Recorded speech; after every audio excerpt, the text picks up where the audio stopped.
So in this video, we're going to look at the parent graph of the cosine function. And remember that the cosine is the x-coordinate at the ordered pair. So if we want to evaluate the cosine of pi over 4, then we look at the x-coordinate at pi over 4 in quadrant 1, which is the square root of 2 over 2.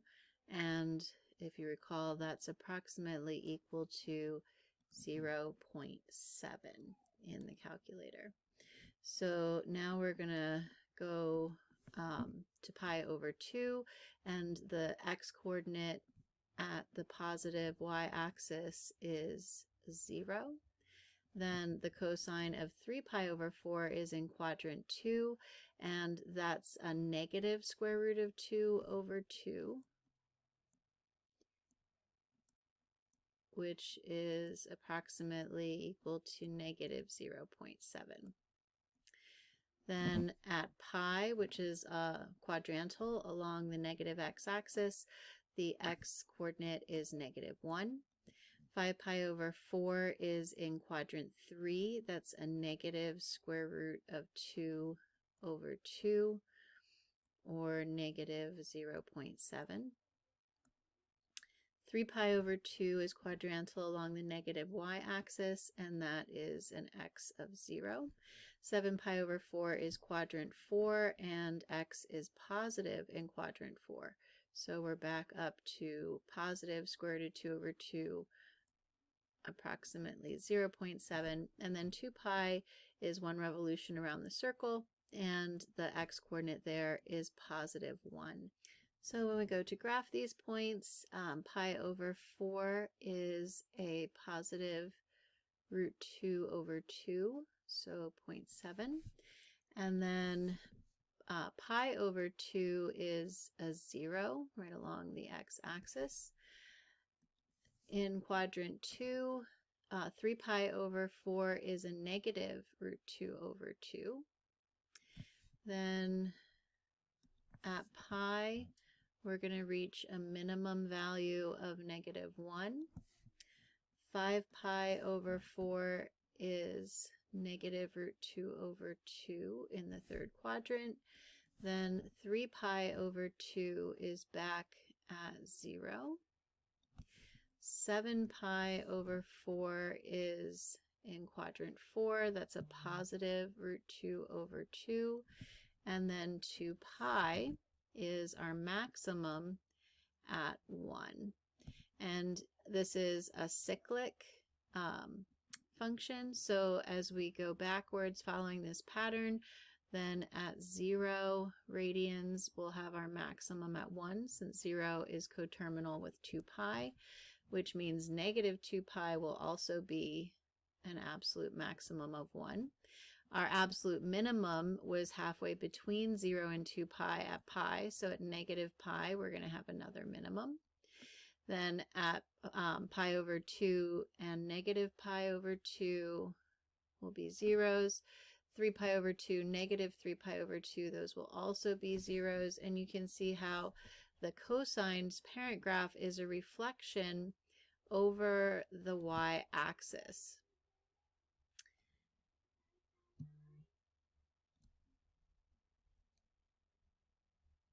And if you sketch that smooth wave, right, it's not a zigzag, it's not sharp and pointy, but just a smooth curve through all those points, that'll be the parent graph of cosine. So the shape is described as a wave, and the y-intercept is different from sine. The sine of x had its intercept at the origin. The y-intercept for cosine is at 0, 1.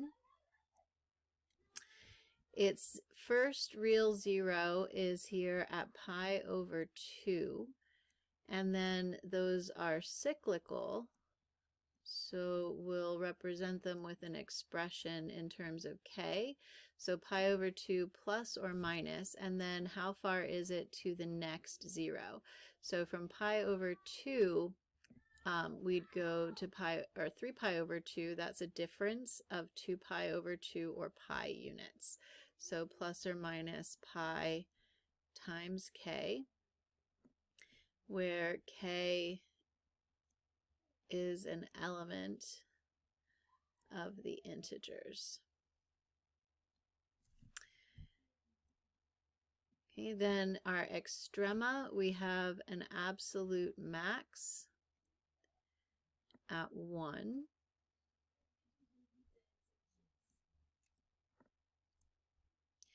And we have an absolute minimum of -1. Remember, the extrema are always y values. Okay, the domain is fully unbounded from -infinity to +infinity. That's the set of all real numbers. The range is fully bounded, so it brackets around our range extending from -1 to 1.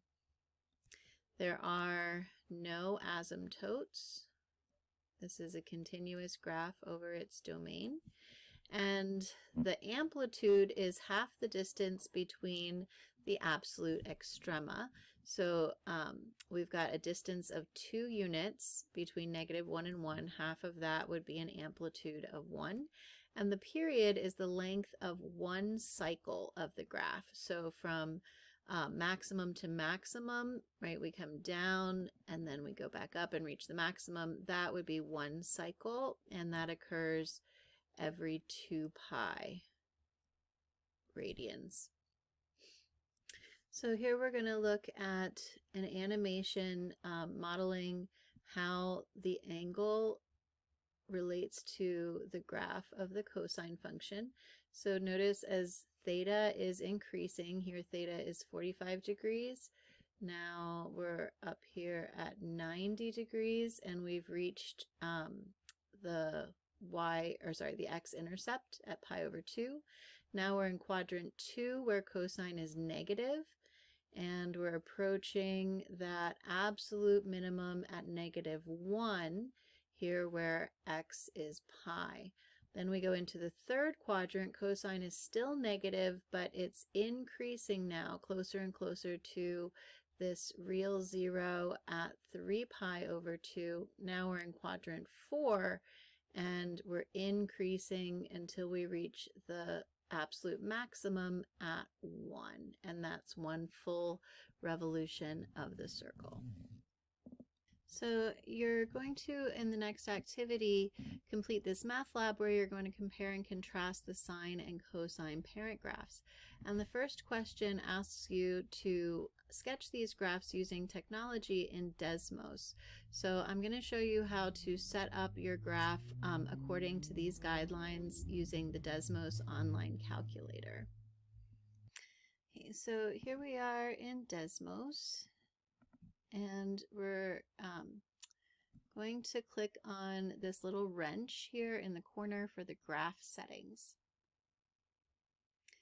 And if you notice in the x-axis here, we're going to change this -10 minimum to 2 pi, and you just type the word pi, the letters pi, and when you finish, it's going to change it to the symbol. So our lower bound on x will be -2 pi, and then our upper bound on x will be +2 pi. And the step is the increments we want to go by, and we're going to make that a pi/4 by typing pi divide by 4. Okay, then if you go up here under grid, uncheck that box that says minor grid lines, and that'll clean this up so it's not quite so busy. Then in the y direction, we're going to have a lower bound of -4 and an upper bound of +4. And we're going to step through by 1/2. Okay, you want to make sure radians is highlighted in your units here. If we needed to sketch a graph in degrees, we would toggle over from radians to degrees, and we would change the -2 pi to a -360 and so forth. So that's going to be the dimensions of your graph.